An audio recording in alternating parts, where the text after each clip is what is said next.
पुण्यातील एक मोठा जमीन व्यवहार, कोट्यवधींचे मुद्रांक शुल्क आणि आता अंतिम मुदतीची उलटगंती सुरू.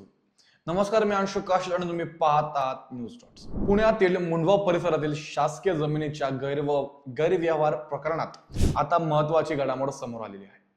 या प्रकरणात मुद्रांक शुल्क न भरल्याचा आरोप असलेल्या अमेडिया कंपनीला राज्याच्या नोंदणी आणि मुद्रांक विभागाकडून शेवटची मुदत देण्यात आलेली आहे. या प्रकरणाची अंतिम सुनावणी आता 6 एप्रिल रोजी होणार आहे.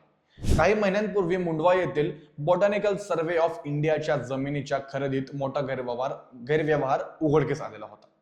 या व्यवहारात अमेडिया कंपनीने आवश्यक मुद्रांक शुल्क टाळल्याचे समोर आले.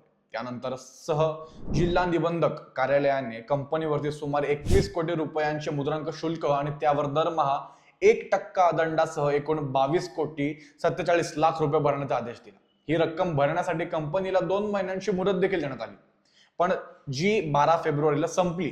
मात्र दंडाची रक्कम मान्य नसल्याने सांगत कंपनीने या विरोधात नोंदणी आणि मुद्रांक विभागाकडे दाद मागितली. सुनावणी दरम्यान आवश्यक कागदपत्रे सादर करण्यासाठी कंपनीकडून वारंवार मुदतवाढ मागण्यात आली.